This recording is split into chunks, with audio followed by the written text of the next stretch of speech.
All right, y'all. So this week's episode of Real Housewives of Atlanta was given what it was given. So let's give it what we got.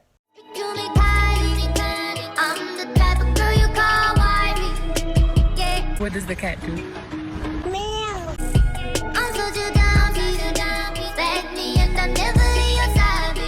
So the episode started off with Portia and Cynthia and Candy talking, yeah. She was, oh, we not staying together. All the shit we already knew moving along. So let's get into Cynthia messy ass, because for some reason that was like the underlining issue for me. Yes, the overall issue was Portia and her man cheating and the fact that she could not handle the shit. But bitch, why was Cynthia so goddamn messy this episode? She calls Eva, she getting her makeup. Hey girl, what you doing? Nothing. Getting ready for this? Yeah, you supposed to be filling in for Portia, right? Cause you know they was talking about you down to King as a van or whatever. Like, girl. And Eva like, okay, so I gotta go get ready for work. Now, boo. Kenya, somebody tell me what's going on with the marriage she got with Mark. Because, girl, do he even like her still? Like, was this an agreement? Because the baby is beautiful. So maybe they thought, okay, two beautiful people, we're going to make a beautiful baby and we just going to go our separate ways. Let's just get married so it don't look stupid or suspicious. But we going to do what we got to do because, baby, he don't seem interested in her at all. He was like, can I see my baby? Ugh, I hate those though. It was just like, it was so weird. Did y'all notice that the whole time they was on the phone, there was no affection, no, hey, baby, I miss you. Hey, baby, I love you. There was no baby. They was just focused on the baby. Okay, like it was no lovey-dovey, nothing going on, and y'all still fresh within the first 5 years of y'all married. So, bitch, damn, what's really going down? And what took the cake was when she was like, when are you gonna come down here? And he was like, we'll see. Kenya, I mean, you do things unconventional because, bitch, you was engaged to the man and hadn't even met his motherfucking family. So, we're not gonna even talk about that, but bitch, I would have cussed him out something so awful. Bitch, I would have been a talk of the town for weeks. Because I would... We'll see. Noelle is home from college. Now, I was going to title this thing that I was going to talk about something else, but I don't want to just hit y'all with the kaboom, okay? I want to slide into it. So, Noelle comes home. She in the car with her mom or whatever. They talking about the dynamic of her relationship with this new guy. What's his name? Whatever. And the old guy, Peter, she was just like, when I see you with this new guy and I see you with Peter, I'm just like, you was not happy over there and I don't want nothing to do with that. I don't want no relationship that's even gonna resemble anything like that. I mean, she was tearing Peter down, but I mean, that's her mama, you know. And then they got to talking about Noelle and her love life, and she was just like, boom. So there's a whole bunch of girls or whatever that I'm interested in. You know, they be looking real lovely around the campus, and mama was just like, oh, okay. I love the way Cynthia handled this. She wasn't shocked. She wasn't like, Scourge, what? Like, but then again, look at who we talking about. Cynthia's unconventional as fuck. So something like this, something out of the blue wouldn't just throw her off the left. She would just be like, oh, you know, as she was. She was just like, okay, so who are we interested in right now? He or she, I want to know, I want to meet them, and are they coming over? And she was just like, wait a minute, boo. I'm just testing the waters. I'm getting in the groove, and then I'll let you know. Marlo and Candy. This was very interesting. Now, Funky Dineva was screaming and chanting, give Marlo a peach. Give Marlo a peach. Give Marlo... No. I mean, I love Marlo, but there's got to be a reason as to why she ain't got one. Okay. I'm just happy I'm not seeing much of Tanya. Nothing against Tanya. Tanya! Don't think I forgot, bitch. Tanya. I don't have anything against Tanya. I just don't see it for her. I didn't see it for Shamari either. I just wanted to be super nice because I didn't want to seem like the type of person who just didn't like somebody just because. But she was not my cup of tea at all. But anyway, Marlo, I was so happy that we're starting to see more of Marlo's life. Marlo in the past has just kind of popped in with her fashions and her reads and just popped out. Popped in with her fashions and her reads and just popped out. But this time, she walked in with some kids, and Candy was like, what's going on? And Marlo was like, they've been staying with me for 5 months. Okay, now the little one, I'm just keeping him throughout the day because his mama is in dental assistant school. Now, bitch, if it's Everest, run, okay? Because I just got a bill last week for some shit that I didn't even complete, okay? I got kicked out of school for beating a bitch up. How the fuck you gonna charge? You know what? I'm not that person anymore. So let me just cut that off, okay? I am a no. I am complete, and I am a new, and I am centered with myself. But anyway, back to Marlo. So Marlo was like, yeah, so the two boys or whatever are my nephews. And one of them had called me and was like, Auntie, could you come pick us up? Because the people is taking my mama away. And Marlo was like, oh, is it the cops? Now, here's the thing. Now, I don't want to make a joke out the situation, but if Marlo had hipped her sister on to the scamming ways that she had going on, she automatically assumed that the cops had caught on and was like, bitch, you going down. So she was like, oh, is it the cops? Did they catch her? Did they catch her? And he was like, nah, they got it on white. It's the mental health people. They taking her to the crazy house.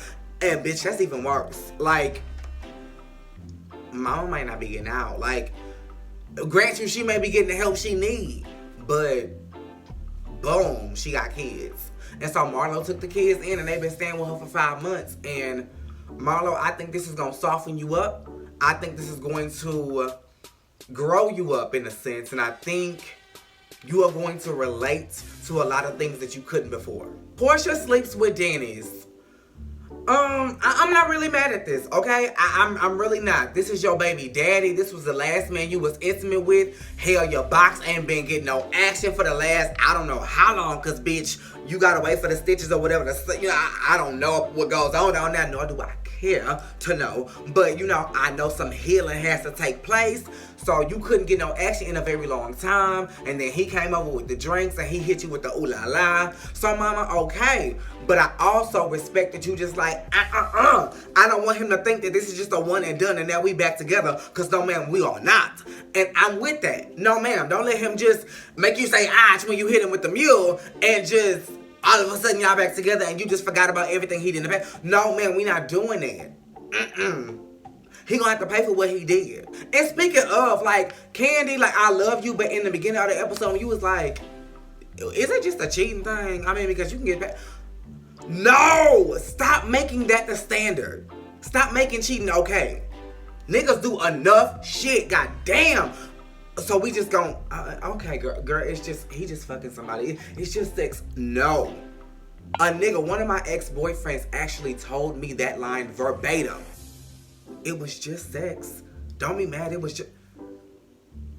Kenya and Cynthia go to the tarot card reading, call me now, whatever the fuck. But Kenya, like, okay, let me get this straight. So, Eva brought negative energy to your baby's party by not bringing her babies. Now, mind you, when she showed up, she wasn't like, I ain't bringing my kids because I don't know Kenya. I ain't bringing my kids because I just... Nothing. She just showed up in costume, ready to party. They asked her, where your kids at? Then she told them her answer. So, bitch, if y'all would have just let this sleeping dog lie, we wouldn't even be having this issue right now. And then Kenya like, oh, girl, you went uphill with the dramatics. Like, oh, you gonna bring my child into this?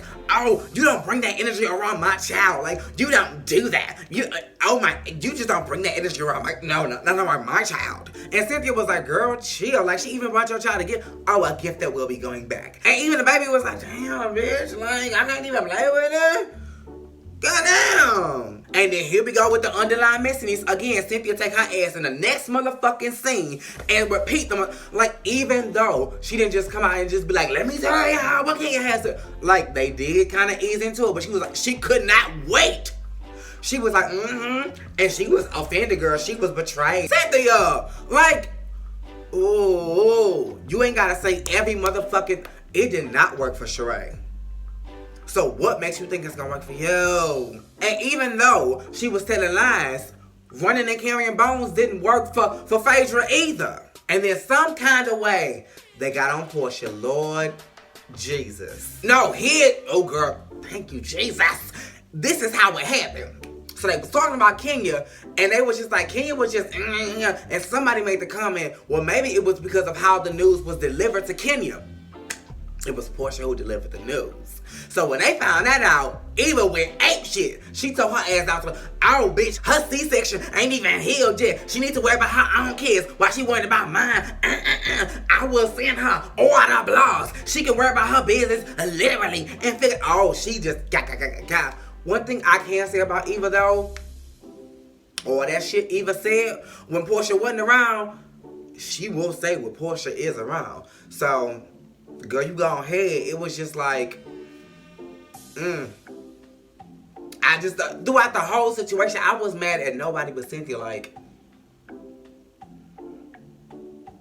I don't know. And they ain't been saying, girl, that we gonna see a side of Cynthia that we ain't really been seeing. And it's a whole other side to her. And it's a whole other evil to her that we don't know.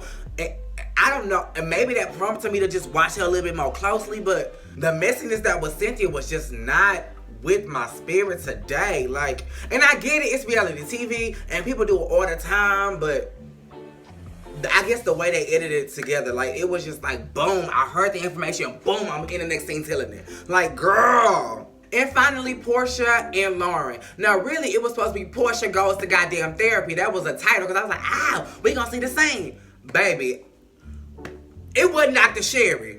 It had to have been Portia that was just like, we already in a vlog, so whatever. I don't want them knowing, and I don't want them seeing this because they may get to it. I got my reputation. Because Dr. Sherry had been on TV before, okay? I done seen her on Braxton Family Values. Hell, I done seen her on the Housewives. So, And I think I seen her on Love and Hip Hop as well. But bitch, anyway, 1 minute she was on the phone going to therapy, and the next minute Lauren was coming in saying, how was it? And Portia was like, and I thought I had missed the same bitch. I be wondering. I'm like, what bitch? Did I skip a saying? No. Portia just gonna sit here and tell us about it because she didn't want us to see it. And she didn't tell us no business. She was like, and when he told me what I needed to know. No, bitch, we need to know as well. But anyway, basically she had went in, and basically Dr. Sherry didn't do shit but give them the room to talk. They sat down, and Portia was like, I want you to be honest with me, so I'm gonna ask you a series of questions, and I want you to be honest. And he answered truthfully. And when it got too real, she said, enough, and she stormed out. So now she really don't even know all of what she needs to know. Because, baby, believe me, once you heal and get over it and go through your little stages of grief and stages of emotions, you're not going to even want to know. So it's best to find out while you're still curious, okay? But anyway, she was like, I just can't even handle it. I think this is unforgiving. And you know what? I think it was calculated. It was intentional. The whole time he was rubbing my belly, he was thinking about it. He was going to it. This is unforgivable. And I just don't know. Like, I just gotta. Like, she just, and I'm not teasing you, Portia. I'm just reenacting. But she had did all of that or whatever, and she was just like, I just can't take it no more. Like, insane. And that was really just the end of the episode. It was just no cliffhanger. It was just her crying her face off to Lauren. And y'all, that was I almost said Love and Hip Hop. Really, I did. That was Housewives of Atlanta. It was given what it was given. This one gave a little bit more than the last episode, which is why I'm here talking about it right now. I know y'all want Married to Medicine, so I will give that to you guys tomorrow. I love you guys so much. Make sure you are commenting, liking, subscribing, and that your notifications are on. Same place, same time.